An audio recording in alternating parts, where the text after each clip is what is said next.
പ്രതിഷേധമില്ല. കാരണം അജ്മൽ കസബ് ജൂദായിസത്തിന്റെ സിദ്ധിയാണ്. അത് ഇസ്ലാമിന്റെ സിദ്ധിയല്ല, അത് പാകിസ്ഥാന്റെ സിദ്ധിയല്ല, ജൂദായിസത്തിന്റെ സിദ്ധിയാണ്.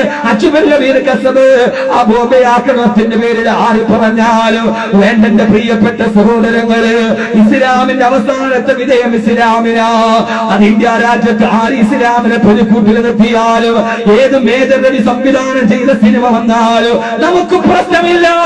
ഏത് മേജർ രവിയാകട്ടെ, ഫാസിസത്തിന്റെ നടുവിൽ പോയിട്ട് ഞാൻ എടുക്കുന്ന സിനിമ വർഗീയതയുടേതാണെന്ന് ആനത്തമില്ലാതെ പറഞ്ഞ മേജർ രവിയോട് അയാൾ ഇന്ത്യ രാജ്യത്തിന്റെ കാവൽ പട്ടാളത്തിന്റെ ഒരു മേജർ സ്ഥാനം വഹിച്ചു എന്നതിന് ഭാരതീയ ലജ്ജിക്കുകയാ. മുസ്ലിമല്ല, ക്രിസ്ത്യാനിയല്ല, ഹിന്ദുവല്ല, മേജർ രവി ഇന്ത്യ രാജ്യത്തിന്റെ കാവൽ പടന്മാരുടെ മേജർ എന്ന രണ്ടക്ഷരം അയാളുടെ യൂണിഫോമിന്റെ വലത്തെ തോളിൽ വന്നിട്ട് ഭാരതീയ ലജ്ജിക്കുകയാ. അയാൾ പറഞ്ഞതിനാ സിനിമ എടുക്കുന്നത് വർഗീയതയ്ക്ക് വേണ്ടിയോ? എല്ലാ മേജർമാരോടും നമുക്ക് എതിർപ്പില്ല.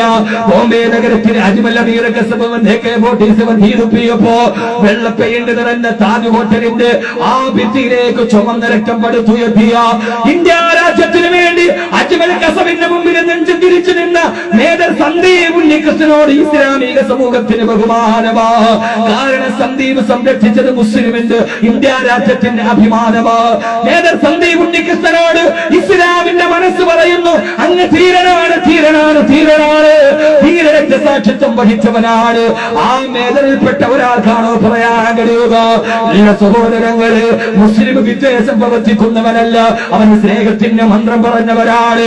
നാളെ ഒരു കാലത്ത് കൂടി ഇന്ത്യ പാകിസ്ഥാൻ യുദ്ധമുണ്ടായാൽ, ഈ കാശ്മീരിന്റെ തെരുവോരത്തിൽ വെച്ച് പാകിസ്ഥാനും ഇന്ത്യയും ഒന്നിന് യുദ്ധം ചെയ്താൽ, ആ സമയത്ത് പട്ടാളക്കാരെ തകയാണ് ഇന്ത്യയിലെ ഓരോ പൗരനും ഓരോ ചെറുപ്പക്കാരന് പട്ടാളത്തിൽ ചേരണമെന്ന് ഇന്ത്യ ഗവൺമെന്റിന്റെ ഓർഡർ വന്ന ആ സമയത്തും മലപ്പുറത്തെ പള്ളിയിലും മലബാറിലെ പള്ളിയിലും നിസ്കരിച്ച നിസ്കാരത്തടങ്ങും നെറ്റിയിൽ വെച്ചുകൊണ്ട് സിയാച്ചിൻ മലനിരകളുടെ മറുഭാഗത്ത് ഭാരതാംബയുടെ മാനം കാക്കാൻ തോക്ക് പിടിച്ച് മറുഭാഗത്ത് നിന്ന് അതേ നിസ്കാരത്തടമ്പുള്ള പാകിസ്ഥാന്റെ പട്ടാളക്കാര് ഗുരു തക്ബീർ എന്ന് പറഞ്ഞ് ഇന്ത്യക്ക് നേരെ വെടിവെച്ചാൽ അതിന് മറുപടി പറഞ്ഞുകൊണ്ട് അല്ലാഹു അക്ബർ, അല്ലാഹു അക്ബർ എന്ന് പറഞ്ഞ് അവർക്ക് നേരെ പാകിസ്ഥാന് നേരെ യുദ്ധം ചെയ്യാൻ ഇന്ത്യ രാജ്യത്തിന്റെ മുസ്ലിമീങ്ങൾ തയ്യാറാണ്, തയ്യാറാണ്, തയ്യാറാണെന്ന് 1000 വട്ടം ആവർത്തിച്ചുകൊണ്ട് പറയുകയാ.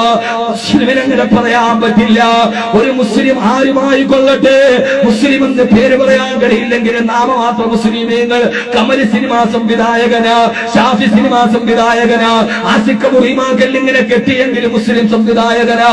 നാമമാത്രമാണെങ്കിൽ പോലും അവരാരും ഭാരത മക്കളെ രണ്ടായി രട്ടിത്തിരിക്കുന്ന ഒരു സിനിമ എടുത്തിട്ടില്ല, അതിനൊരു കഥാപാത്രം ഉണ്ടാക്കിയിട്ടില്ല.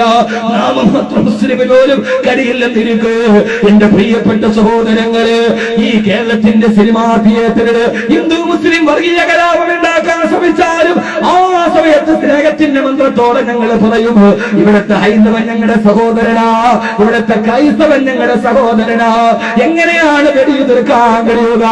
നല്ല ചെറുപ്പക്കാരാ, അല്ലാഹുവിന്റെ റസൂൽ പറയുകയാ, ലാ തഖൂമുസ്സാ, ലാ തഖൂമുസ്സാ, ലാ തഖൂമുസ്സാ, ലോകാവസാനം സംഭവിക്കുകയില്ല. ഹത്താ യുഖാതിലുൽ മുസ്ലിമൂനൽ യഹൂദ, ലോകദൂതായിസം ഇസ്ലാമിനെ തകർക്കാൻ വേണ്ടി കച്ചകെട്ടിറങ്ങിയ ബഗ്ദാദിന്റെ തെരുവോണങ്ങളിൽ ശൈഖ് മുഹീദ്ദീൻ അബ്ദുൽ ഖാദിർ ജീലാനി മഹാനവറുകളുടെ ജനനം കണ്ട അനുഗ്രഹീതമായ ബഗ്ദാദിന്റെ മസാറുകളെ തട്ടിത്തകർത്ത് ധരിപ്പണമാക്കി അങ്ങനെ അഫ്ഗാനിന്റെ മലനിരകളെ നിരപരാധികളെ കുട്ടിക്കശാഫുതയോട് അങ്ങനെ മറുഭാഗത്ത് നിന്ന് ചെച്ചിനയിലെയും ബോസ്നിയയിലെയും സിജാത്തിന്റെയും മുസ്ലിമീങ്ങളെ കൂട്ടക്കശാഫുതയുടെ ബർമയിലെ മുസ്ലിമീങ്ങളെ തല്ലിക്കൊന്ന് കെട്ടിത്തൂക്കി വെച്ച അങ്ങനെ പ്രതിരോധത്തിന്റെ മറവില് മലാല യൂസുഫ്സായി എന്ന് പറയുന്ന പാകിസ്ഥാനി മുസ്ലിം പെണ്ണിനെ കൊണ്ടുവന്ന് ഇസ്രയേലിന്റെ ജൂദായിസത്തിന്റെ സിദ്ധിയാണ് മലാല, യൂദായിസത്തിന്റെ സിദ്ധിയാണ് മലാല. ആ മലാലയ്ക്ക് നോബൽ സമ്മാനം കൊടുത്തിട്ട് എന്തേ സഹോദരങ്ങളെ, ബഗ്ദാദിൽ ചിതറിത്തെറിക്കുന്ന കൊച്ചു കുഞ്ഞുങ്ങളെ കുറിച്ച് മലാല പറയാത്തിടണ്ട. പാകിസ്ഥാനിൽ ചിതറിത്തെറിക്കുന്ന മക്കൾ മാത്രമേ ഉള്ളൂ. അമേരിക്ക അമേരിക്കയുടെ ബോംബാക്രമണത്തിൽ ഷെല്ലാക്രമണത്തിൽ പാകിസ്ഥാനികളെ കുട്ടികളെ കൊന്നതാരാ? പാകിസ്ഥാനികളാണോ? അമേരിക്കയുടെ തീവ്രവാദമല്ല. ഫലസ്തീനിൽ ചിതറിത്തെറിക്കുന്ന പിഞ്ചുമക്കൾ ഒത്തിട്ട് വരാൻ വേണ്ടാത്തതെന്താ? ബൈത്തുൽ മുഖദ്ദസിന്റെ മുമ്പിൽ ഞാൻ കണ്ടതോ മോനെ, ഞാൻ ബൈത്തുൽ മുഖദ്ദസിന് പോയപ്പോ ഒരു ഫലസ്തീനി കുട്ടിയെ ചോദിച്ചു, മോനെ നിന്റെ ഉപ്പ എവിടെ? അവൻ ആകാശത്തേക്ക് കൈ ചൂണ്ടിയിട്ട് പറഞ്ഞു, ഇലാ റഹ്മത്തില്ലാ, എന്റെ ഉപ്പ സ്വർഗത്തിന് പോയി. ഉമ്മ എവിടെ? ഉമ്മയും ഉപ്പയുടെ കൂടെ പോയി. നിന്റെ കൂട്ടുകാരെവിടെ? എന്റെ പെങ്ങന്മാരെ എന്റെ ഉപ്പയുടെ മുമ്പിൽ വെച്ചിട്ട് ഇസ്രയേലി പട്ടാളക്കാർ മാനഭംഗം ചെയ്തു കൊന്നു. ആ ചുഞ്ഞിനെ ഉദ്ധരിച്ചിട്ട് മലാരമില്ലാത്തടണ്ട. മലാര ഇസ്രയേലിന്റെ സിറ്റിയാണ്, ജൂദായിസത്തിന്റെ സിറ്റിയാ. പൊന്നുമാനെ, ഏതൊക്കെ ആളുകളെ ഇറക്കുമതി ചെയ്താലും അത്തായുക്കാത്തിലെ മുസ്ലിമൂനല്ല പോല് യഹൂദികളും മുസ്ലിമീങ്ങളും തമ്മിൽ നേരിട്ടൊരു യുദ്ധമുണ്ടാകും ഇൻഷാ അല്ലാഹ്. ഏതെങ്കിലും മരുപ്പറമ്പിൽ വെച്ചിട്ട്